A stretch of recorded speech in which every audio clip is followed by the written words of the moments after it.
Okay બાળકો, આપણે ગઈકાલે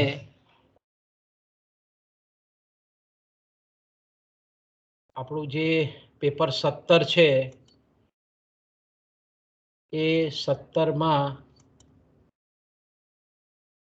આપણે નાણાંની માંગ વિશેની ચર્ચા ગયા પીરિયડમાં આપણે કરી ગયા અને આપણે જોયું તે પ્રમાણે કે નાણાંની જે માંગ છે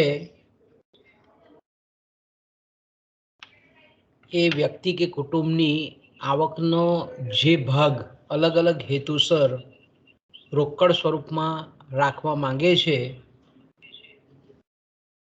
તેને આપણે નાણાંની માંગ કહીએ છીએ. અને નાણાંની માંગ વિશે આપણે ગયા પીરિયડમાં ચર્ચા કરી ગયા કે પ્રશિષ્ટ અર્થશાસ્ત્રીઓ નાણાંની માંગ તરીકે નાણાંની જે વિનિમયના હેતુસર કે જેને આપણે સોદાકીય અભિગમ હેઠળ જે કંઈ પણ લોકો પોતાની આવકનો જે ભાગ હાથ પર રાખવા માંગે છે તેને વિનિમયના હેતુસર થતી નાણાંની માંગ કહેવામાં આવે છે. એટલે આપણને ખબર છે પ્રશિષ્ટો જે આપણને કહેતા હતા તે પ્રમાણે કે અર્થતંત્રમાં જ્યારે પણ ચીજ વસ્તુઓ અને સોદાઓ ની જ્યારે પ્રસંગો સર્જાતા હોય વિનિમય માટેના કે સોદાઓ માટેના ત્યારે નાણાંની માંગ ઉપસ્થિત થાય છે. એટલે ખાસ કરીને આપણે એમ કહીએ કે વિનિમયના હેતુઓ માટે જે નાણાંની માંગ થાય છે એ ખાસ કરીને અર્થતંત્રની જે ચીજ વસ્તુઓ જેને આપણે વાસ્તવિક આવક કહીએ છીએ, કુલ રાષ્ટ્રીય આવક, કુલ રાષ્ટ્રીય ઉત્પાદન અને તેના દ્વારા આપણે એમ કહીએ કે થતા જે કંઈ પણ ચીજ વસ્તુઓ અને સેવાઓના વિનિમય અર્થે જે લોકો પોતાની આવકનો ભાગ પોતાના હાથ પર રોકડ સ્વરૂપે રાખવા માંગે છે, એટલે આપણે એમ કહી શકીએ કે પ્રશિષ્ટો જે કહેતા હતા કે અર્થતંત્રમાં નાણાંની જે માંગ થાય છે એ વસ્તુલક્ષી પરિબળો દ્વારા નક્કી થાય છે. સોદાઓનું પ્રમાણ છે, ચીજવસ્તુઓ અને સેવાઓનું ઉત્પાદન છે અને એને ઉત્પાદન તથા વિનિમયને અન્ય અસર કરતા જે કંઈ પણ પરિબળો છે એને લીધે અર્થતંત્રમાં નાણાંની માંગ ઉદ્ભવે છે. પરંતુ આપણને ખબર છે બાળકો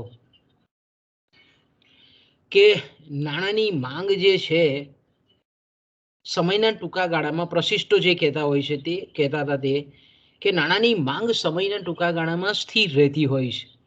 એટલે આપણે એમ કહીએ કે નાણાંનું મૂલ્ય નક્કી કરવા માટે નાણાંનો પુરવઠો બહુ મહત્વનો ભાગ ભજવે છે એવું આપણને પ્રશિષ્ટો કહે છે.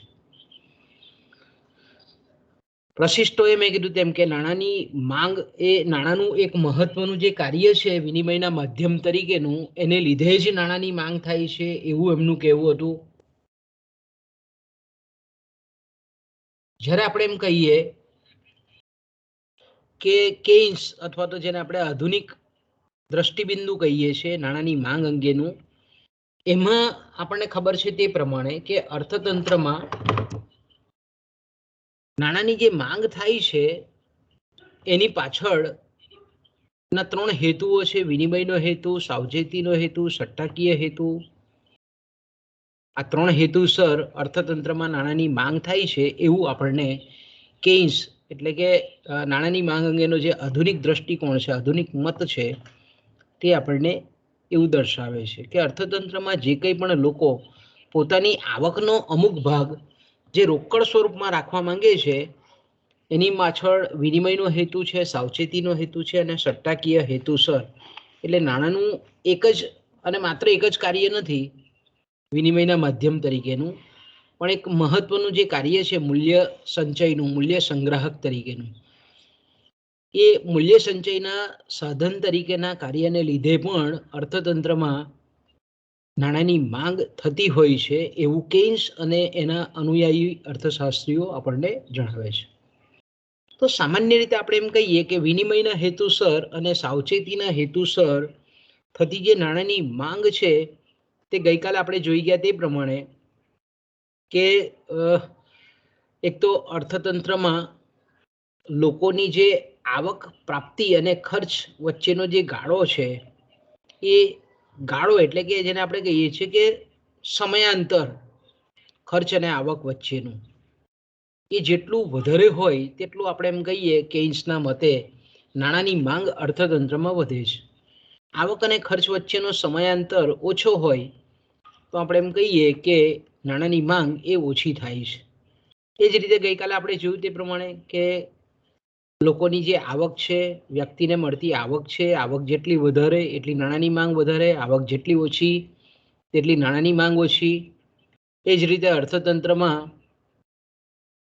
ચૂકવવાની પદ્ધતિ, ચૂકવણીની પદ્ધતિ ઉધાર પદ્ધતિ હોય તો આપણે જાણીએ છીએ તે પ્રમાણે કે વિનિમયના હેતુસર નાણાંની માંગ ઘટે પણ સત્તાકીય સાવચેતીના હેતુસર નાણાંની માંગમાં વૃદ્ધિ થતી જોવા મળે છે.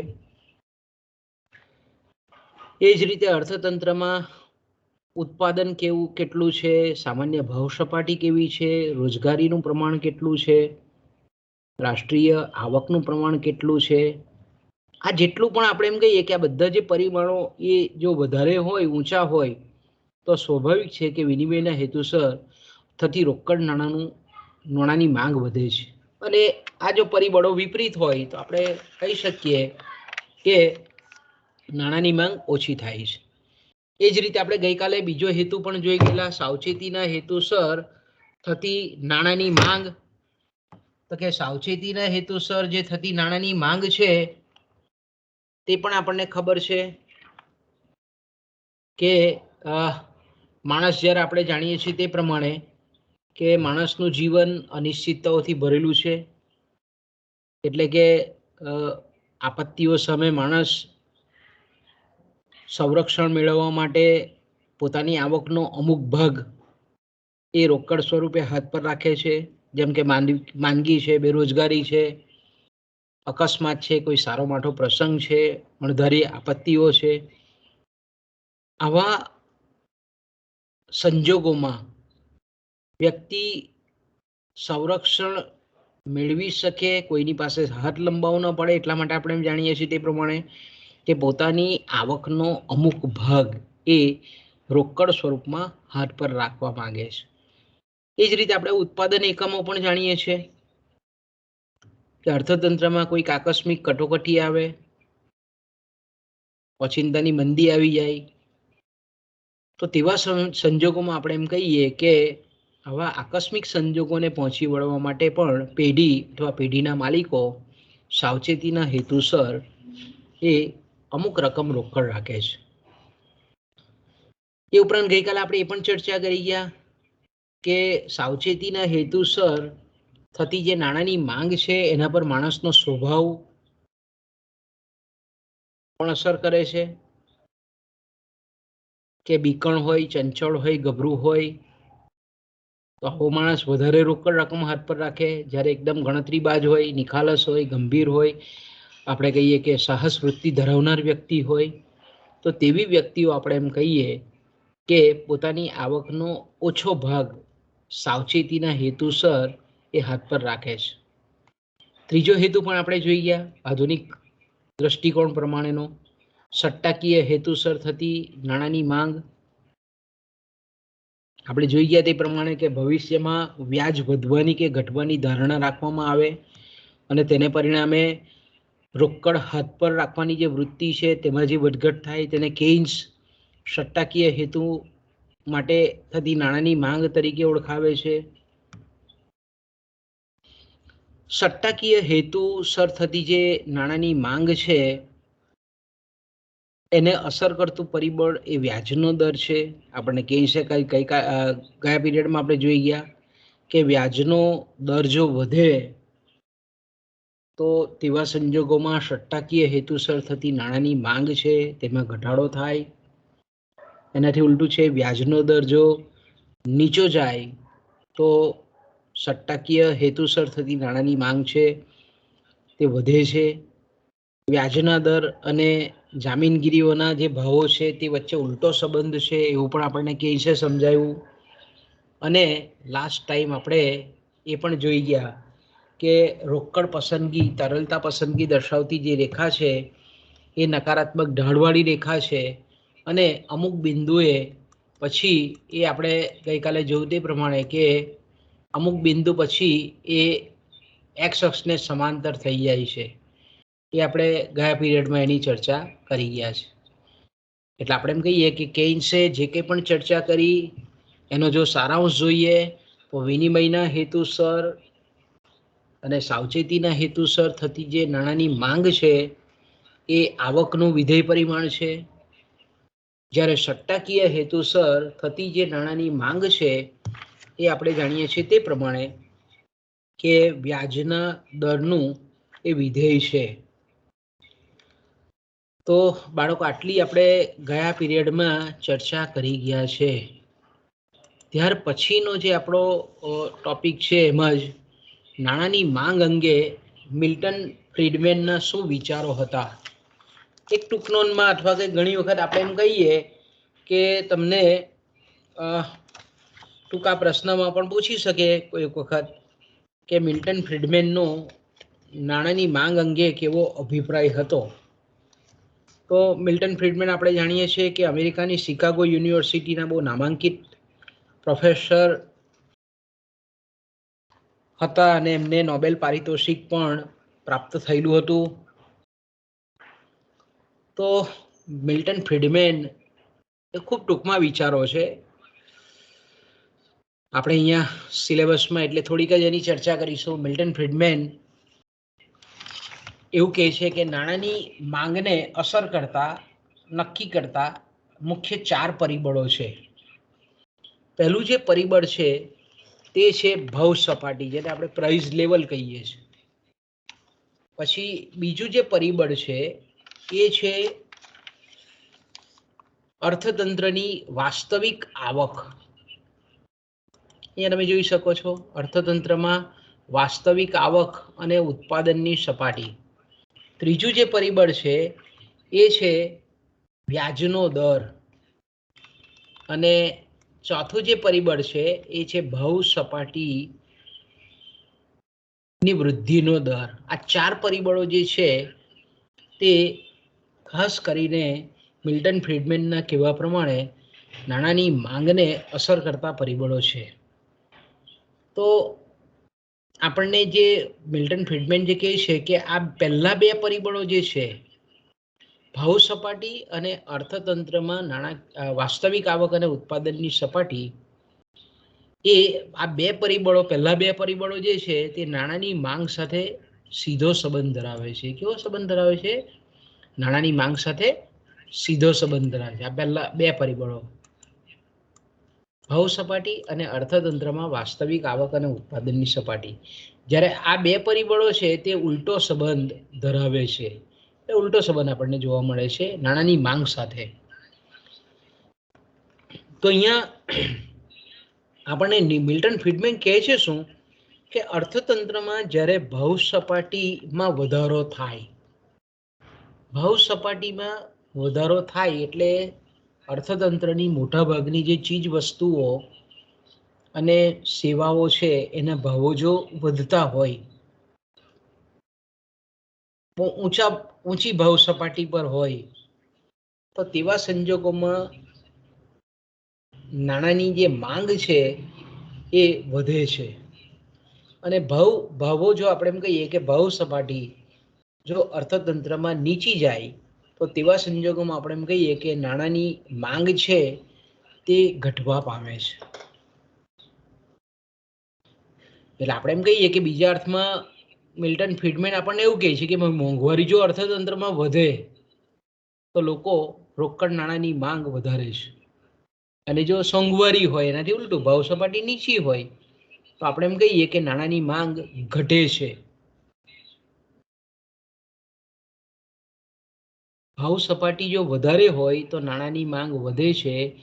ભાવ સપાટી નીચી હોય ભાવ સપાટીમાં ઘટાડો હોય તો નાણાંની માંગ પણ ઘટે છે. એટલે બે આપણે કહીએ કે બંને પરિબળો વચ્ચે કેવો છે, સમસંબંધ છે, સપ્રમાણ સંબંધ છે, સીધો સંબંધ છે. એ જ રીતે આપણે એમ કહીએ કે નાણાંની માંગને અસર કરતું બીજું પરિબળ અર્થતંત્રમાં વાસ્તવિક આવક અને ઉત્પાદનની સપાટી. વાસ્તવિક આવક એટલે આપણને ખબર છે કે અર્થતંત્રમાં વર્ષ દરમિયાન જેટલા પણ ઉત્પાદનના સાધનો છે એણે જે કંઈ પણ ચોખ્ખું ઉત્પાદન મૂલ્ય જે કરેલું હોય એ જો વધારે હોય, એટલે ચીજ વસ્તુઓનું ઉત્પાદન જો વધારે હોય એટલે કે વાસ્તવિક આવક, ભૌતિક જેને આપણે કહીએ ને કે ભૌતિક દ્રશ્યમાન જે વસ્તુઓનું અને બીજા અર્થમાં જો આપણે એમ કહીએ કે સેવાઓનું પણ જો ઉત્પાદન વધેલું હોય તો સ્વાભાવિક છે કે અર્થતંત્રમાં વિનિમયનું પ્રમાણ વધે, સોદાઓનું પ્રમાણ વધે. એટલે અર્થતંત્રમાં વાસ્તવિક આવક અને ઉત્પાદન વધે તો મિલ્ટન ફ્રીડમેનના મતે નાણાંની માંગ પણ વધે છે. અને એનાથી ઉલટું જોઈએ આપણે કે અર્થતંત્રમાં વાસ્તવિક આવક અને ઉત્પાદનની સપાટી જો નીચી જાય તો તેવા સંજોગોમાં આપણે એમ કહી શકીએ કે નાણાંની માંગ એ અર્થતંત્રમાં ઘટતી જતી જોવા મળે છે, ઓછી થાય છે. ઓકે, ત્યાર પછી આપણે એમ કહીએ કે વ્યાજનો દર અને ભાવ સપાટીનો વૃદ્ધિ દર. એટલે ભાવ સપાટી જો અહીંયા ભાવ સપાટી અને ભાવ સપાટી વૃદ્ધિ દર એ બે વચ્ચે આપણે તફાવત છે. ભાવ સપાટીના વૃદ્ધિ દરને આપણે ફુગાવો કહીએ છીએ, બીજા અર્થમાં કહીએ તો. જ્યારે ભાવ સપાટી એટલે ચીજ વસ્તુઓના ભાવો વિશે આપણે કહીએ છીએ, જેને આપણે સામાન્ય ભાવ સપાટી કહીએ.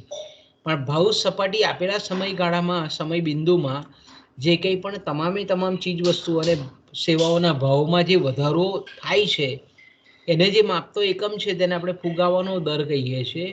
એને આપણે ભાવ સપાટીનો વૃદ્ધિ દર કહીએ છીએ. ઓકે, તો આપણે એમ કહીએ કે વ્યાજનો દર અને ભાવ સપાટીનો વૃદ્ધિ દર આ બે વચ્ચે નાણાંની માંગને ઉલટો સંબંધ છે. આપણે કેન્સમાં જોઈ ગયા કે અર્થતંત્રમાં જો વ્યાજનો દર વધે તો લોકો શું કરે કે વ્યાજ દાયી અસ્કયામતોમાં લોકો પોતાની પાસેના જે નાણાં છે તે રોકે. એટલે જો ઊંચો વ્યાજનો દર હોય તો લોકોની ભાવના એવી હોય કે આપણી પાસે જે નાણાં છે તે કંઈક ઉપાર્જન કરે, કંઈક આવક પ્રાપ્ત કરે. એટલે એ લોકો નાણું હાથ પર નહીં રહેવા દે, પણ આવી વ્યાજદાયી અસ્કયામતોમાં રોકે. એનાથી ઉલટું પણ વિચારીએ આપણે કે વ્યાજનો દર જ્યારે નીચો હોય તો તેવા સંજોગોમાં આપણે એમ કહી શકીએ, મિલ્ટન ફ્રીડમેન જે આપણને કહે છે તે, કે વ્યાજનો દર જો નીચો હોય તો તેવા સંજોગોમાં લોકો વ્યાજદાયી અસ્કયામતમાં રાખવાની જગ્યાએ નાણાં પોતાના હાથ પર રોકડ સ્વરૂપે રાખે છે. એટલે અહીંયા તમે સીધો સ્પષ્ટ સંબંધ તારવી શકો કે વ્યાજનો દર વધારે હોય તો નાણાંની માંગ ઓછી થાય છે, મિલ્ટન ફ્રીડમેનના મતે. વ્યાજનો દર જો નીચો હોય તો અર્થતંત્રમાં નાણાંની માંગ છે તે વધતી હોય છે.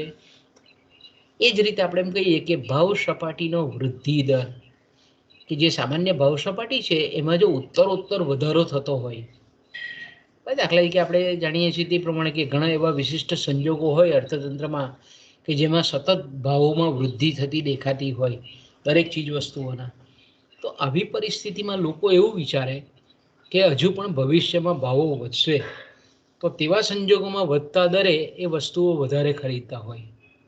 એટલે આપણે એમ કહીએ કે નાણું હાથ પર ઓછું રાખે પણ એ નાણાંનું રોકાણ વસ્તુઓના સ્વરૂપમાં, એટલે કે વસ્તુઓ હાથ પર રાખે છે. એટલે આપણે એમ કહીએ કે નાણાંની માંગ એવા સંજોગોમાં ઘટે છે જ્યારે ભાવ સપાટીનો વૃદ્ધિ દર વધતો હોય ત્યારે નાણાંની માંગ ઘટતી જતી હોય છે. લોકો નાણાંને વસ્તુના સ્વરૂપમાં રૂપાંતરિત કરી દેતા હોય છે. એનાથી ઉલટું ભાવ સપાટીનો વૃદ્ધિ દર ઓછો હોય, નીચો હોય, તો તેવા સંજોગોમાં નાણાંની માંગ એ વધતી જતી આપણને જોવા મળે છે. લોકો હજુ પણ ભાવો ઘટશે એવી વિચારણા હેઠળ પોતાની પાસેનું જે નાણું છે તે વધારે લોકો હાથ પર રાખવાની વૃત્તિ દર્શાવતા હોય છે. આવું મિલ્ટન ફ્રીડમેનનું કહેવું છે નાણાંની માંગ અંગે. ઓકે, આગળ જઈએ બાળકો. ત્યાર પછી આપણે એમ કહીએ કે જે સંપત્તિ ધારકો છે, જેની પાસે સંપત્તિ છે, સંપત્તિ ધારકો દ્વારા થતી જે નાણાંની માંગ જે છે, મિલ્ટન ફ્રીડમેન એવું કહે છે કે આ 4 પરિબળોનું વિધેય છે. જે લોકો અસ્કયામતોમાં સંપત્તિમાં નાણાંનું રોકાણ કરે છે, એ સંપત્તિ ધારકો દ્વારા થતી જે નાણાંની માંગ છે એ કુલ સંપત્તિ, સંપત્તિની માનવીય અને બિનમાનવીય સ્વરૂપમાં વહેંચણી, નાણાં અને અન્ય અસ્કયામતો પરનો વળતરનો અપેક્ષિત દર અને અન્ય પરિબળો જેવા કે નાણાં દ્વારા જે ચીજવસ્તુઓ સેવાઓ પ્રાપ્ત થાય છે તેને નક્કી કરતા પરિબળો, જેમ કે ભવિષ્યમાં આર્થિક સ્થિતિ ખૂબ જ અસ્થિર રહેશે એવું જો લાગે તો સંપત્તિના ધારકો તેની પાસે વધુ રોકડ પુરાંત રાખવાનું પસંદ કરશે. ચાલો હવે આપણે ધીરે ધીરે બધા પરિબળોને જોઈએ. કે દાખલા તરીકે આપણે એમ કહીએ કે મિલ્ટન ફ્રીડમેન આપણને એવું કહે છે કે જે સંપત્તિ ધારકો છે, જેની પાસે સંપત્તિ છે, એવા સંપત્તિ ધારકો શું કરે છે તો કે એની પાસે કુલ સંપત્તિનું પ્રમાણ જો વધારે હોય તો એમાંથી પ્રાપ્ત થતી જે આવક છે, એમાંથી પ્રાપ્ત થતી આવક વધે. આપણને શું કહે છે, મિલ્ટન ફ્રીડમેન આપણને એવું કહે છે કે નાણાંની માંગ એક અસ્કયામત કે સંપત્તિ એ આવકનું સાધન છે અને સંપત્તિ એ જથ્થો છે. આવક તેમાંથી વહેતો પ્રવાહ છે. તો આપણે એમ કહી શકીએ કે મિલ્ટન ફ્રીડમેન આપણને એમ કહે છે કે સંપત્તિના અલગ અલગ સ્વરૂપો છે. એક તો નાણાકીય સ્વરૂપમાં આવતી સંપત્તિ છે. બીજું આપણે એમ કહીએ કે નિશ્ચિત વ્યાજ આપતા જે કંઈ પણ બોન્ડ્સ કે જામીનગીરીઓ છે, એ જ રીતે કંપનીના શેર જામીનગીરી શેર છે, અન્ય જામીનગીરીઓ છે કે જે ડિવિડન્ડ રૂપી આવક આપે છે, અને ભૌતિક સ્વરૂપની જે બિનમાનવીય સંપત્તિ છે તે અને માનવીય સંપત્તિ, આ બધાનો સમાવેશ આપણને મિલ્ટન ફ્રીડમેન એ કુલ સંપત્તિના સંદર્ભમાં કરે છે. એટલે મિલ્ટન ફ્રીડમેન આપણને એના પરથી એવું કહેવા માંગે છે કે સંપત્તિ આ અલગ અલગ સ્વરૂપની જે સંપત્તિ છે, એટલે કે નાણાંની માંગ આ સંપત્તિઓમાંથી જે કંઈ પણ કાયમી આવક પ્રાપ્ત થાય છે, બરાબર છે, કાયમી આવક જે પ્રાપ્ત થાય છે એ કાયમી આવકના અનુસંધાનમાં અલગ અલગ જે વૈકલ્પિક સ્વરૂપો છે સંપત્તિના, એમાંથી પ્રાપ્ત થતું જે વળતર છે એના પર આધારિત છે. કારણ કે આ અલગ અલગ સ્વરૂપની જે સંપત્તિ છે, દરેક વ્યક્તિ અલગ અલગ સ્વરૂપની સંપત્તિમાં કેટલા પ્રમાણમાં કેટલી પોતાની આવકને રોકશે એનો આધાર કોના પર છે, તો કે વૈકલ્પિક સ્વરૂપમાંથી પ્રાપ્ત થતા વળતર ઉપર છે. એટલે મિલ્ટન ફ્રીડમેન આપણને એવું સમજાવે છે કે આ બધા જે પરિબળો છે, સંપત્તિના અલગ અલગ સ્વરૂપો છે, એટલે કે સંપત્તિના અલગ અલગ સ્વરૂપોમાંથી જો કાયમી વાસ્તવિક આવક જો વધે તો નાણાંની માંગ છે તે પણ વધે છે, અને કાયમી જો વાસ્તવિક આવક ઘટે તો રોકડ નાણાંની માંગ, નાણાં પુરાંતોની માંગ પણ એ ઘટે છે, એવું ટૂંકમાં એ કહેવા માંગે છે. મિલ્ટન ફ્રીડમેન આપણને એવું કહે છે કે કુલ સંપત્તિની જે માનવીય એટલે માનવીય સ્વરૂપમાં, એટલે કે ધારો કે આપણે એમ કહીએ કે માનવીય અને બિનમાનવીય સ્વરૂપમાં સંપત્તિની વહેંચણી એટલે હું, તો કે સંપત્તિની માનવીય જેને આપણે કહીએ છીએ કે માનવને મૂડી તરીકે જ્યારે ઓળખવામાં આવે છે, માનવ મૂડી, એટલે આપણે એમ કહીએ કે માનવ મૂડીને આપણે ઉત્પાદન શક્તિ સાથે જોડી શકાય કે ભાઈ માનવ એક ખૂબ શિક્ષિત છે, ખૂબ કુશળબદ્ધ છે, એનામાં આપણે એમ કહીએ કે આવક પ્રાપ્તિની શક્યતા સંભવિતતા વધારે છે. બીજું આપણે એમ કહીએ કે બિનમાનવીય સંપત્તિ, એટલે આપણે ભૌતિક સ્વરૂપની બિનમાનવીય સંપત્તિ, જેને આપણે વસ્તુઓ કહીએ છીએ. એમાં મકાન છે, ફર્નિચર છે, ઘરેણાં છે. જે વ્યક્તિ પાસે આપણે જાણીએ છીએ તે પ્રમાણે કે આવી સંપત્તિ જો વધારે હોય તો એને એક પ્રકારનો વધારે આત્મસંતોષ પ્રાપ્ત થાય છે, એમ આપણે કહી શકીએ. અને આત્મસંતોષ જે છે તે એક પ્રકારની માનસિક આવક છે, માનસિક વળતર છે.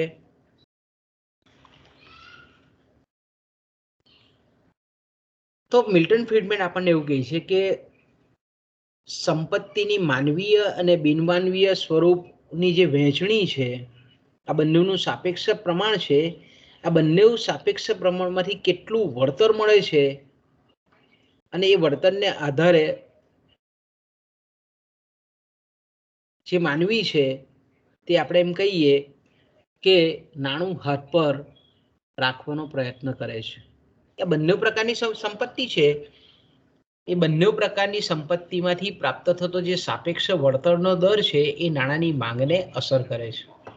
એ જ રીતે નાણાં છે અને અન્ય જે અવેજી નાણું જેને આપણે કહીએ છીએ એના વળતરનો અપેક્ષિત દર કેવો છે એ પણ આપણે એમ કહીએ કે નાણાંની માંગને અસર કરે છે.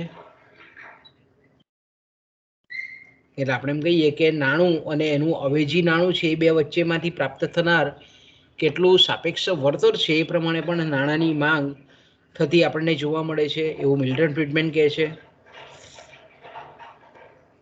અને મોટેભાગે આપણે એમ કહીએ કે નાણાં કરતાં જો એના વૈકલ્પિક અસ્કયામતોમાંથી જો વળતર વધારે પ્રમાણમાં પ્રાપ્ત થઈ રહી તો એ પ્રમાણે એ નાણું, રોકડ નાણાંની માંગ એ ઘટાડે પણ છે. એ જ રીતે આપણે એમ કહીએ કે જે છેલ્લું પરિબળ આપણને મિલ્ટન ફ્રીડમેન સમજાવે છે તે પ્રમાણે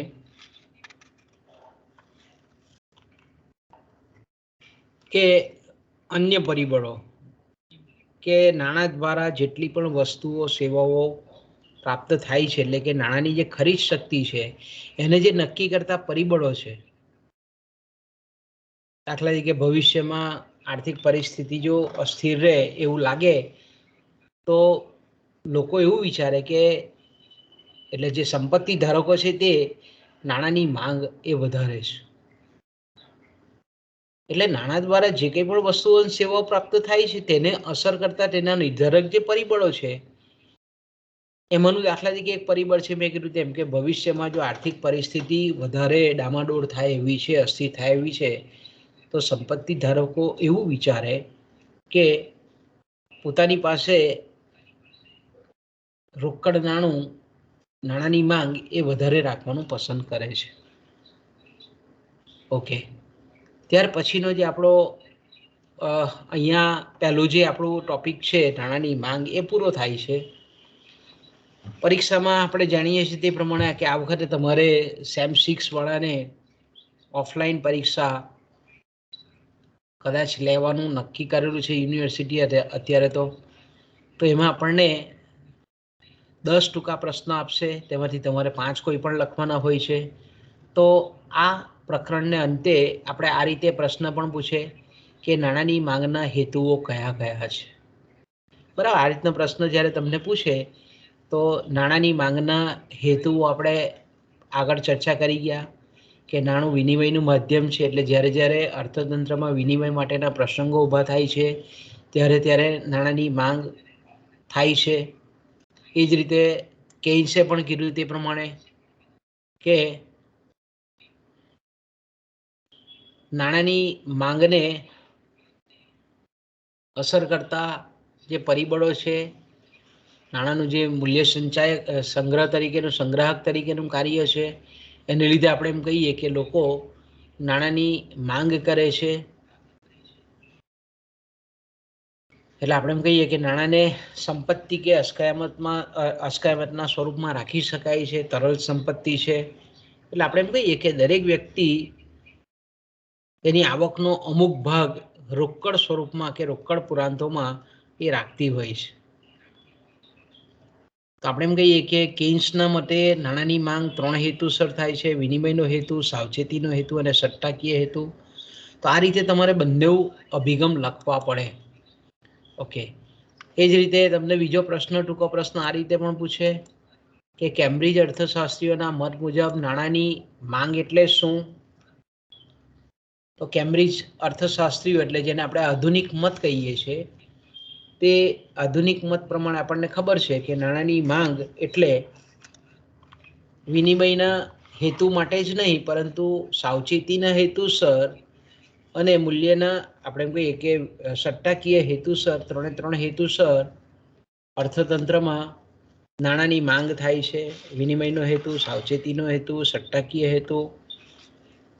બીજું કે આપણે નાણું એ તરલ, સુલભ, સરળ અસ્કયામત છે, એટલે એના દ્વારા આપણે ગમે ત્યારે, ગમે તે સંજોગોમાં, ગમે તે પરિસ્થિતિમાં ચીજ વસ્તુઓ ખરીદી શકાય છે. એટલે તરલ અસ્કયામત હોવાથી મૂલ્ય સંગ્રાહકના સાધન તરીકે એક મહત્વનું કાર્ય કરે છે.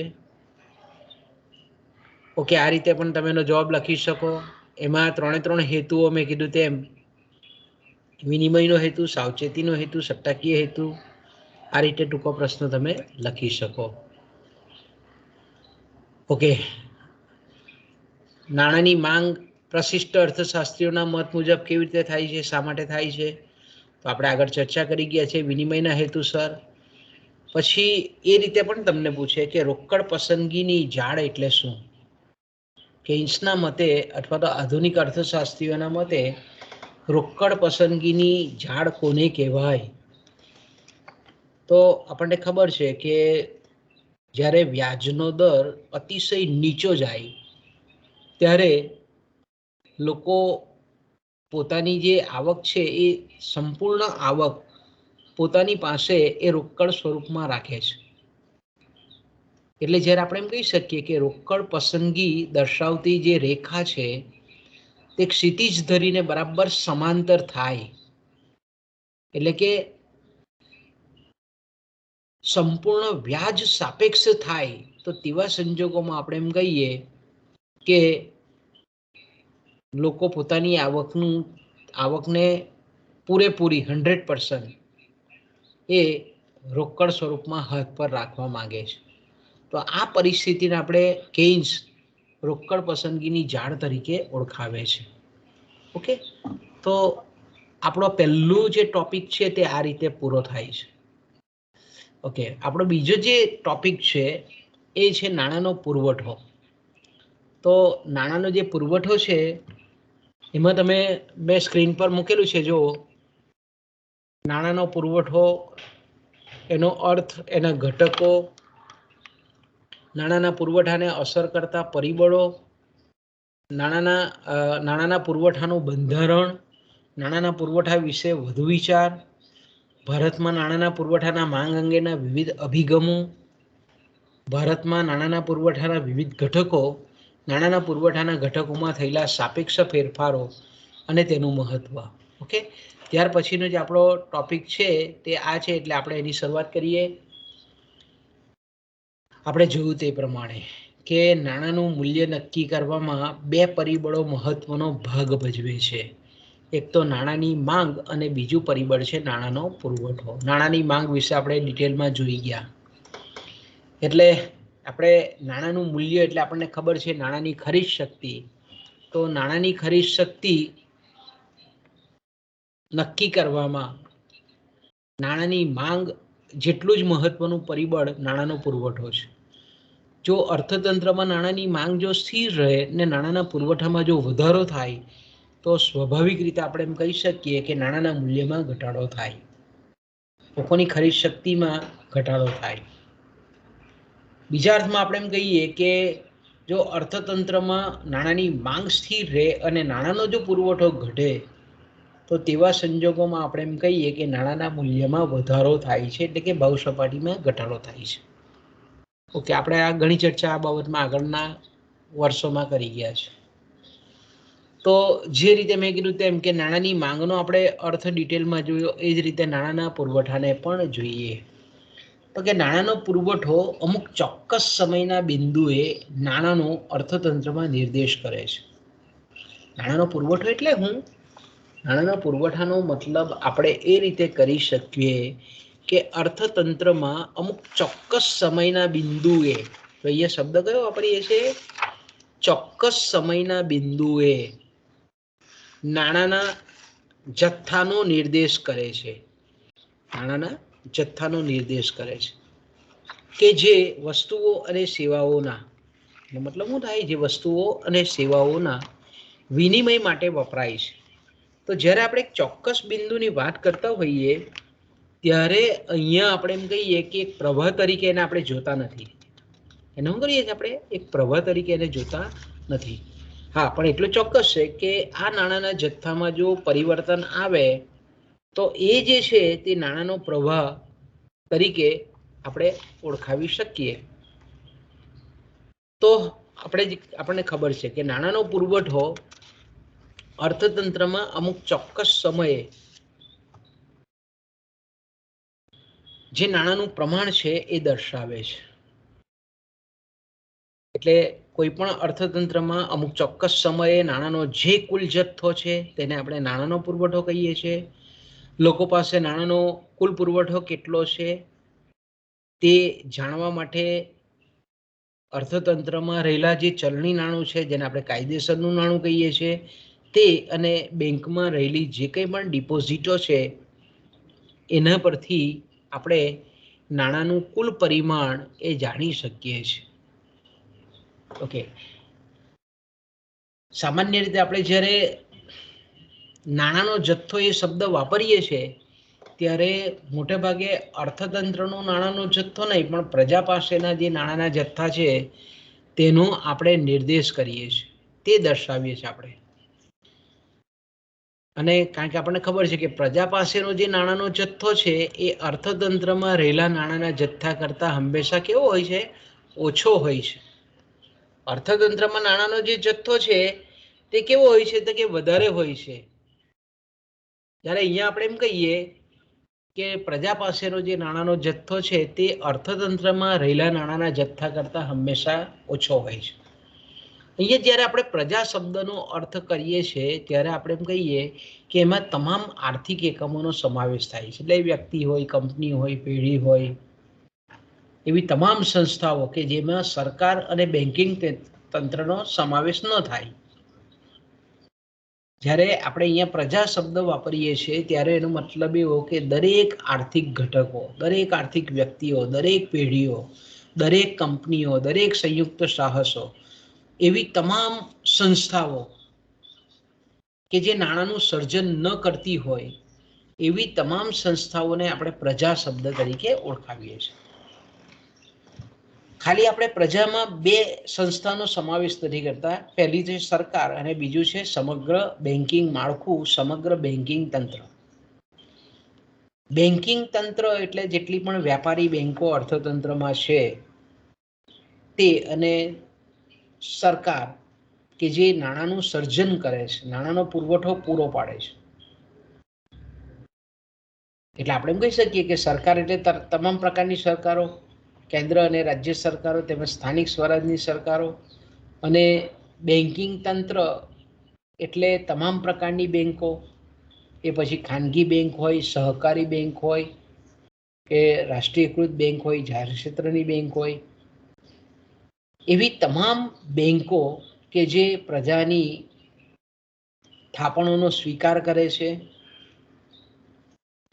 હવે પ્રજા એટલે તમામ લોકો, એટલે સ્થાનિક સત્તાઓ હોય, બિન બેન્કિંગ નાણાકીય સંસ્થા હોય, વિદેશી મધ્યસ્થ બેન્કો હોય, વિદેશી સરકારો હોય, વૈશ્વિક સંસ્થાઓ છે, આંતરરાષ્ટ્રીય નાણાભંડોળ જેવી સંસ્થાઓ કે જેનો અમુક ભાગ આપણે જાણીએ છીએ તે પ્રમાણે કે જેનો અમુક ભાગ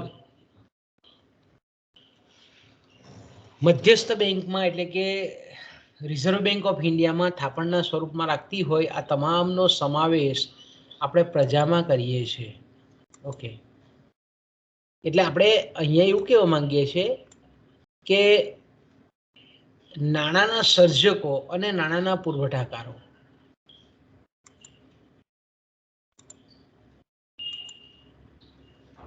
અને બીજા છે આપણે નાણાંના ધારકો. અહીંયા બે વિભાગ પાડીએ છીએ: holder of money and creator of money.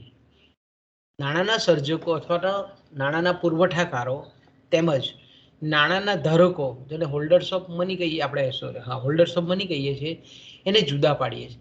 તો આ પ્રકારનું જે વિભાજન આપણે કરીએ છીએ સર્જકો અને ધારકો વચ્ચેનું, એ વિભાજન નાણાકીય સિદ્ધાંત અને નાણાકીય નીતિ માટે ખૂબ જરૂરી છે, ખૂબ મહત્વનું સ્થાન ધરાવે છે. ઓકે, તો આપણે અહીંયા જોઈએ છે કે નાણાંનો પુરવઠો અને તેના ઘટકોની આપણે જો વાત કરીએ તો આપણે ફરી પાછું દોહરાવીએ કે નાણાંનો પુરવઠો એટલે અમુક ચોક્કસ સમયે અર્થતંત્રમાં જે કુલ નાણાંનો જથ્થો છે તેને આપણે નાણાંનો પુરવઠો કહીએ છીએ. એને નાણાંનું કુલ પરિમાણ કહીએ છીએ. એને કુલ સપ્લાય ઓફ મની તરીકે ઓળખીએ છીએ, ટોટલ સપ્લાય ઓફ મની તરીકે ઓળખીએ છીએ. અને આપણે કહીએ કે આ જે નાણાંનો પુરવઠો છે તે બે ઘટકોનો બનેલો છે. પહેલો જે મુખ્ય ઘટક છે ચલણી નાણું, કે જેમાં આપણે કાયદેસરનું નાણું તરીકે પણ ઓળખાવીએ છીએ. દરેક દેશનું ચલણી નાણું એ અલગ અલગ હોય છે. દાખલા તરીકે ભારતની વાત કરીએ તો ભારતનું જે કાયદેસરનું ચલણી નાણું છે તે રૂપિયો છે અને સિક્કાઓ છે. તો આપણે જાણીએ છીએ તે પ્રમાણે કે ચલણી નાણાંમાં, જેને આપણે કાયદેસરનું નાણું પણ કહીએ છીએ, એમાં અલગ અલગ મૂલ્યની નોટો છે, અલગ અલગ મૂલ્યના સિક્કાઓ છે. અને એ નોટો અને સિક્કાઓ મધ્યસ્થ બેંક પણ બહાર પાડતી હોય, જે તે દેશની સરકાર પણ પાડતી હોય. તો આ જે કંઈ પણ ચલણી નાણું અલગ અલગ સ્વરૂપનું, અલગ અલગ મૂલ્યનું, તેનો આપણે અહીંયા સરવાળો કરીએ છીએ. અને પછી આવે છે એની અંદર વેપારી બેન્કોની જે માંગપાત્ર થાપણો છે, જેને આપણે અલ્પકાલીન થાપણો પણ કહીએ છીએ, જેને આપણે ચાલુ થાપણો તરીકે પણ ઓળખીએ છીએ. તો કે અલ્પકાલીન થાપણો એટલે કેવી થાપણો કે જેને આપણે માંગતાની સાથે કોઈ પણ સાધનની મદદથી આપણે ઉપાડી શકતા હોય, તો તેનો સમાવેશ આપણે માંગપાત્ર થાપણોમાં કરીએ છીએ. એટલે આપણે એમ કહીએ કે સામાન્ય રીતે મોટાભાગે જે કરંટ એકાઉન્ટ જેને આપણે કહીએ છીએ, હવે તો આપણે સમય બદલાઈ ગયો છે, એટલે ચાલુ ખાતું હોય કે મુદતી થાપણનું ખાતું હોય કે પછી બચત ખાતું હોય, ગમે ત્યારે આપણે શીઘ્ર કોઈ પણ ટાઈમે જે પૈસાની જરૂર હોય તો આપણે તરત ઉપાડી શકીએ છીએ. એટલે આપણે એમ કહીએ કે આ તમામ થાપણોને અત્યારના આધુનિક સમયમાં આપણે કહીએ કે એને બેન્કોની માંગપાત્ર થાપણો કહીએ છીએ. ઓકે, તેનો સરવાળો કરીએ આપણે. અને પછી આપણે અર્થતંત્રમાં કુલ નાણાંનું પરિમાણ કે નાણાંનો પુરવઠો કેટલો છે એ આપણે મેળવીએ છીએ. તો આપણે જે સામાન્ય રીતે નાણાંના પુરવઠાને બે વિભાગમાં વહેંચી નાખીએ છીએ સરળતા ખાતર. પહેલું જે છે તેમાં પ્રજા પાસેનો નાણાંનો પુરવઠો, જેને આપણે money supply with the public, એટલે કે પ્રજા પાસે જે કુલ નાણાંનો પુરવઠો છે તેમાં ખાસ કરીને આપણે એમ કહીએ કે અલગ અલગ મૂલ્યવાળી જે ચલણી નોટો છે તે અને અલગ અલગ મૂલ્યના સિક્કાઓ છે તેનો એક તો સરવાળો કરવામાં આવે. દાખલા તરીકે આપણે એમ કહીએ ભારતીય અર્થતંત્રની વાત કરીએ તો ભારતમાં લોકો પાસે જેટલી પણ અલગ અલગ મૂલ્યની ચલણી નોટો હોય, એમાં 1 રૂપિયાથી માંડીને 2000 રૂપિયા સુધીની તમામ, 1 રૂપિયો છે, 2 રૂપિયા છે, 5 રૂપિયા છે, 10 રૂપિયા છે, 20 રૂપિયા છે, 50 રૂપિયા છે, 100 રૂપિયા છે, 200 રૂપિયા છે, 500 રૂપિયા છે અને 2000 રૂપિયાની જે નોટો છે તે ચલણી નોટો, અને જેટલા પણ મૂલ્યના સિક્કાઓ છે તે લોકો પાસેના, એનો આપણે આખા અર્થતંત્રમાં દરેક વ્યક્તિઓ પાસેના જેટલા પણ ચલણી નોટો અને સિક્કાઓ છે એનો સરવાળો કરવામાં આવે છે. એમાંથી આપણે બેન્કો પાસેની જે રહેલી રોકડ અનામતો છે, રોકડ નાણું છે બેંક પાસે, તેને આપણે જ્યારે બાદ કરીએ, કારણ કે દરેક વ્યક્તિ છે તે પોતાની આવકને પૂરેપૂરી પોતાના ઘરમાં નથી રાખતો, એ અમુક રોકડ એ બેંકમાં મૂકતો હોય છે. એટલે આપણે એમ કહીએ કે ત્યાર પછી જે આપણે એમ કહીએ કે બેંક પાસે જે રોકડ નાણું છે એ રોકડ નાણાંને બાદ કરવામાં આવે છે.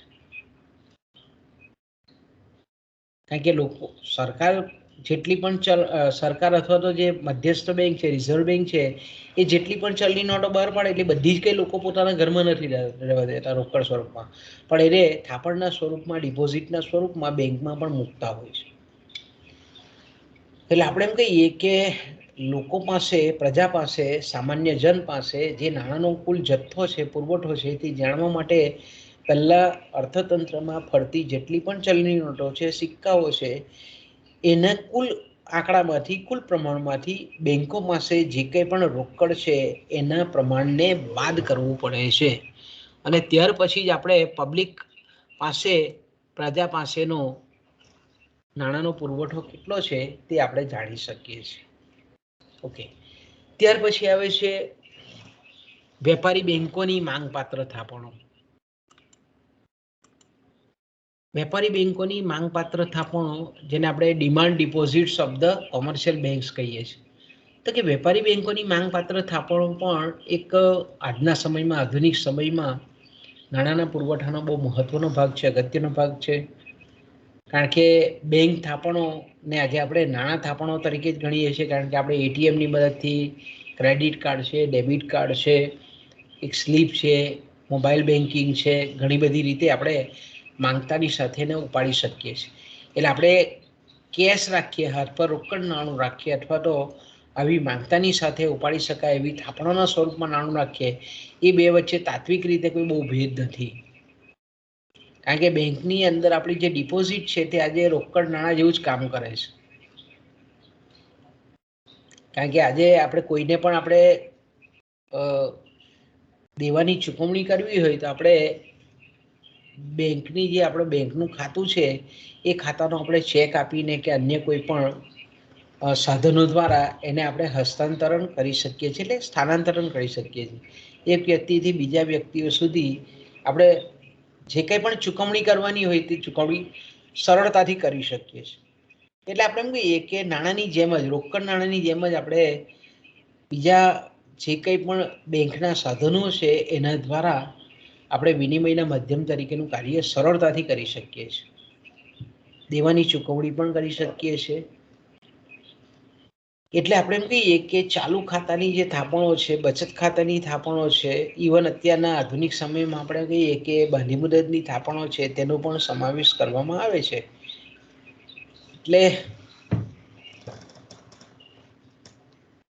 અમુક ચોક્કસ જે થાપણો કે જેને માંગતાની સાથે, આજે તો હવે બહુ આપણે કહીએ કે આધુનિક સમયમાં જે બેન્કિંગ સુધારાઓ થયેલા છે એમાં બધી થાપણો વચ્ચે બહુ આપણે ભેદ પાડી શકતા નથી. પહેલાં આપણે એમ કહીએ કે ભેદ પાડતા હતા કે બાંધી મુદતની થાપણો, જેને આપણે મુદતી થાપણો કહીએ, ટર્મ ડિપોઝિટ કહીએ, તે પહેલાં અમુક સમય મર્યાદાને અંતે જ ઉઠાવવાની હતી.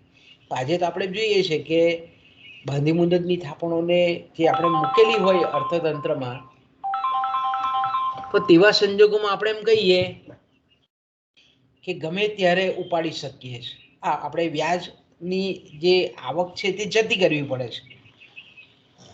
છતાં પણ આપણે એમ કહીએ કે બાંધી મુદતની થાપણો છે તેને વાસ્તવમાં નાણું નથી કહેતા, પણ અવેજ નાણાં તરીકે આપણે એને ઓળખાવીએ છીએ. ઓકે, તો નાણાંના પુરવઠામાં પ્રજા પાસેની જે કંઈ પણ થાપણો આપણે જોઈ તે પ્રજા પાસેનો જે કંઈ પણ નાણાંનો પુરવઠો છે તે, અને આ રીતની વેપારી બેન્કોની જે અલ્પકાલીન થાપણો છે, ચાલુ ખાતાની થાપણો છે, માંગપાત્ર થાપણો છે, એનું આપણે સરવાળો કરીએ તો આપણને અર્થતંત્રમાં મળે છે નાણાંનો કુલ પુરવઠો. હવે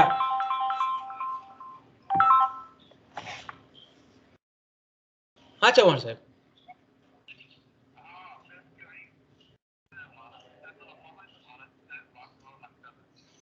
તે લેક્ચર લઉં છું યાર, ચાલુ છે. હા,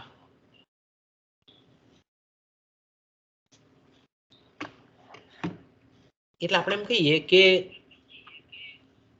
નાણાંના પુરવઠાના જે બે મુખ્ય ઘટકો છે એમાંનું પહેલું ઘટક મેં કીધું તેમ કે કાયદા માન્ય કાયદેસરનું જે ચલણી નાણું છે તેનો જથ્થો કે જે લોકો પાસે છે, પ્રજા પાસે છે તે, અને બેંકો પાસે જે કંઈ પણ જે નાણું છે તે. અને બીજું આપણે જોઈએ છે કે બેંકની માંગપાત્ર થાપણો, બેંક થાપણો.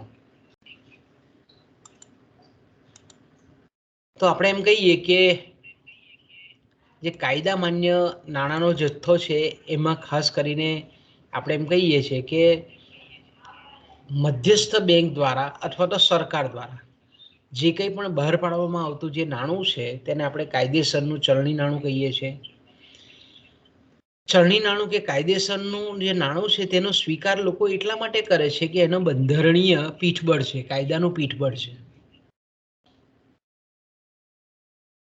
મધ્યસ્થ બેંક આપણે જાણીએ છીએ તે પ્રમાણે કે ન્યૂનતમ અનામત પદ્ધતિ દ્વારા અમુક મૂલ્યનું, જેટલી ચલણી નોટો બહાર પાડવી હોય એના અમુક મૂલ્યનું એની પાછળ પીઠબળ તરીકે સોનું છે, સુવર્ણની અસ્કયામત છે, વિદેશી જામીનગીરીઓ છે, વિદેશી હુંડિયામણ છે, સરકારી જામીનગીરીઓ છે.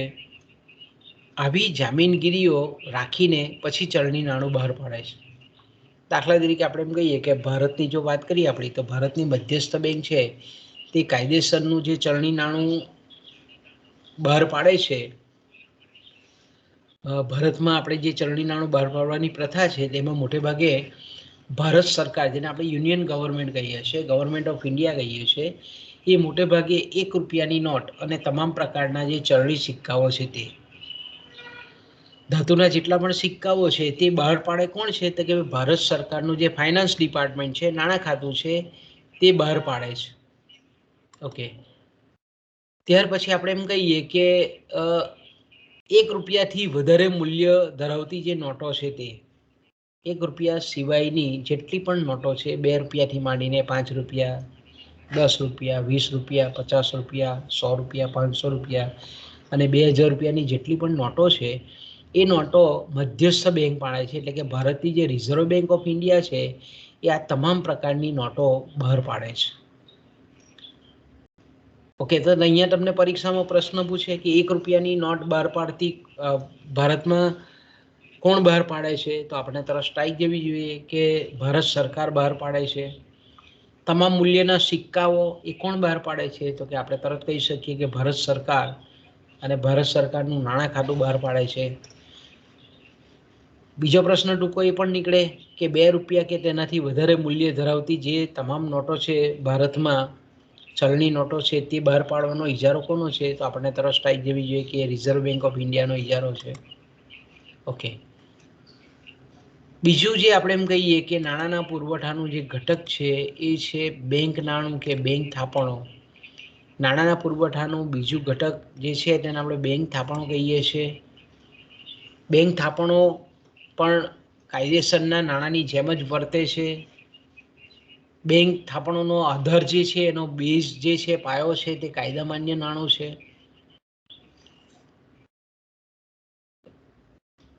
નાણાંના પુરવઠામાં મેં કીધું તેમ કે વેપારી બેંકોની જે માંગપાત્ર થાપણો છે, માંગતાની સાથે ઉપાડી શકાય એવી થાપણોનો સમાવેશ કરવામાં આવે છે. એમાં એ બાંધી મુદતની લાંબા ગાળાની જે થાપણો છે તેનો સમાવેશ કરવામાં આવતો નથી.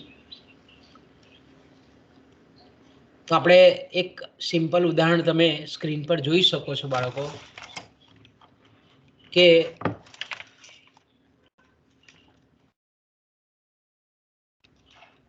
બે 2017-18 જો આપણા ભારતની આ રિઝર્વ બેંક ઓફ ઇન્ડિયાએ બહાર પાડેલા આંકડાઓ છે, એમાં તમે સ્ક્રીન પર જોઈ શકો છો કે 2017-18 ભારતીય અર્થતંત્રમાં નાણાંનો પુરવઠો કેટલો હતો એના આંકડાઓ છે. તો આ આંકડાઓનો જે સોર્સ છે, આપણે અર્થશાસ્ત્રમાં હંમેશા જ્યારે આંકડાઓ પબ્લિશ થતા હોય ત્યારે એની નીચે સ્ત્રોત લખેલો હોય.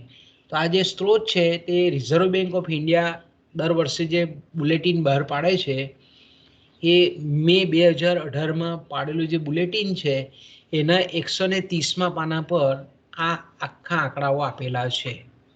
ઓકે, આ વાસ્તવિક આંકડાઓ છે, કોઈ કૃત્રિમ કાલ્પનિક આંકડાઓ નથી. અહીંયા તમે જોઈ શકો છો કે મેં કીધું તેમ કે નાણાંના પુરવઠાના 2 મુખ્ય ઘટકો, પ્રજા પાસેનું ચલણી નાણું અને બીજું આપણે જાણીએ છીએ તે પ્રમાણે કે પ્રજા પાસેની થાપણો. આ બે કોમ્પોનન્ટ બે વિભાગમાં આપણે વહેંચીએ છીએ. તો પ્રજા પાસેની જે ચલણી નોટો છે એનું પ્રમાણ કેટલું છે? ચલણી નોટો, જો શબ્દ બરાબર સાંભળજો, કરન્સી નોટ્સ કહીએ છીએ તેને આપણે કાયદેસરની ચલણી નોટો, જે ચલણમાં ફરતી હોય તેવી નોટો. તો કે આખા ભારતમાં વર્ષ 2017-18, હવે મેં કીધું તેમ કે વર્ષ જ્યારે 2017-18 બોલું છું ત્યારે 1 એપ્રિલ 17 થી 31 માર્ચ, જેને આપણે નાણાકીય વર્ષ કહીએ છીએ, 31 માર્ચ 2018, એટલે આપણે એમ કહીએ કે અહીંયા આપણે શું કહીએ છીએ 31 માર્ચ 18. જ્યારે પણ અર્થશાસ્ત્રમાં મેં કીધું તેમ કે આ રીતે વર્ષ બતાવવામાં આવે 17-18, તો તમારે તમારા મગજમાં ક્લિયર કટ થઈ જવું જોઈએ 1 એપ્રિલથી 31 માર્ચ સુધીનું નાણાકીય વર્ષ છે, અને આપણે નાણાકીય વર્ષ કહીએ છીએ. તો 2017-18નું જે નાણાકીય વર્ષ છે એમાં સમગ્ર ભારતીય અર્થતંત્રમાં જે ચલણી નોટો હતી અલગ અલગ મૂલ્યની, ₹1 સિવાયની જેટલી પણ ચલણી નોટો હતી એનું પ્રમાણ હતું 18,03,700 કરોડ રૂપિયા. અહીંયા એકમ કયો છે? તો કે કરોડ છે. એટલે ચલણી નોટોનું પ્રમાણ 2017-18માં ભારત દેશમાં 18,03,700 કરોડ ખાસ લખવાનું, કરોડ રૂપિયા જેટલી ચલણી નોટો ભારતીય અર્થતંત્રમાં ફરતી હતી. એ જ રીતે એમાં આપણે ઉમેરો કરીએ, સરવાળો કરીએ એનો, એમાં તો કે ચલણમાં રહેલી જે રૂપિયાની નોટો છે, ₹1ની નોટો છે, અને તમામ પ્રકારના જે સિક્કાઓ છે એ સિક્કાઓનું પ્રમાણ હતું 24,850 કરોડ રૂપિયા. ચલણમાં ફરતા નાના સિક્કાઓ એટલે આપણે એમ કહીએ કે ઓછા મૂલ્ય ધરાવતા, એટલે ₹1થી નીચે ધરાવતા, કે ભાઈ પહેલાના સમયમાં આપણે જોઈએ છીએ કે 25 પૈસા છે, 20 પૈસા છે, 50 પૈસા છે, ₹1 છે, બધા સિક્કાઓ હતા. એ સિક્કાઓ જે નાના મૂલ્ય ધરાવતા સિક્કાઓ, એનું પ્રમાણ આખા અર્થતંત્રમાં 740 કરોડ રૂપિયા જેટલું છે. એમાંથી આપણે જોઈએ છીએ કે 25 પૈસાનો સિક્કો ભારત સરકારે ચલણમાંથી પાછો ખેંચી લીધેલો છે, એટલે અત્યારે આપણે એમ કહી શકીએ કે 50 પૈસા અને રૂપિયાના સિક્કાઓ મૂકી શકીએ આપણે. એનું પ્રમાણ જે છે અર્થતંત્રમાં 2017-18માં એ 740 કરોડ જેટલું હતું. એટલે આપણે એમ કહીએ કે આ જે છે તેનો આપણે સરવાળો કરવાનો. આ બધાનો શું કરીએ? પછી આપણે 3 ને અહીંયા સરવાળો કરીએ. આપણે એ 3નો સરવાળો કરીએ એટલે આપણને એક આંકડો મળે છે. અહીંયા તમે જોઈ શકો છો કે આ એક આંકડો 18,03,700 કરોડ વત્તા આપણે એમ કહીએ 24,850 કરોડ, 740 કરોડ. આ 3નો સરવાળો કરીએ તો આપણો જે કુલ આંકડો આવે છે તે 18,29,290 કરોડ રૂપિયા. ઓકે, હવે આપણે આગળ પણ ચર્ચા કરી ગયા કે અર્થતંત્રમાં જેટલું કાયદેસર નાણું છે, ચલણી નોટોના સ્વરૂપમાં હોય કે ચલણી સિક્કાઓના સ્વરૂપમાં હોય, એનો દરેક ભાગ, દરેક વ્યક્તિ એક ટોટલી પોતાની પાસે રોકડ સ્વરૂપમાં રવા દેતો હોતો નથી. એ બેંકમાં પણ કેટલીક રોકડ મૂકે છે. તો બેંકમાં જે રોકડ છે તેના આંકડાને આપણે આમાંથી બાદ કરીએ છીએ. તો આપણે આખા અર્થતંત્રની કુલ ચલણી નોટો, ચલણમાં રહેલી રૂપિયાની નોટો અને સિક્કાઓ અને ચલણમાં રહેલા નાના સિક્કાઓમાંથી આપણે શું કરીએ છીએ? બાદ કરીએ છીએ બેંકોની પાસેની રોકડ અનામતો. કારણ કે એ લોકો દ્વારા સ્વરૂપમાં, થાપણોના સ્વરૂપમાં મૂકેલી હોય છે. એટલે બેંકો પાસેની જે રોકડ થાપણો છે, રોકડ રકમ છે, તેને આપણે એમાંથી બાદ કરીએ છીએ. તો આપણો જે 18,29,290 કરોડ રૂપિયા જે નાણાંનો પુરવઠો છે, એમાંથી આપણે બેંકો પાસેની જે રોકડ રકમ છે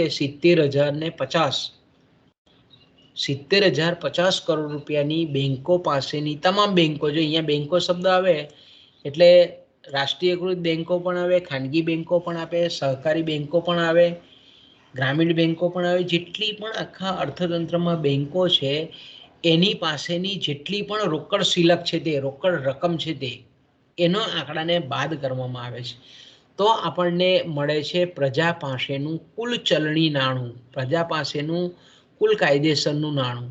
તો આપણે કહીએ કે 1, 2, 3નો સરવાળો કરીએ અને એમાંથી 4ને આપણે બાદ કરીએ, ચોથું એટલે બેંકો પાસેની જે રોકડ અનામતો છે તેને જ્યારે આપણે બાદ કરીએ તો આપણને મળે છે પ્રજા પાસે રહેલું ચલણી કાયદેસરનું નાણું.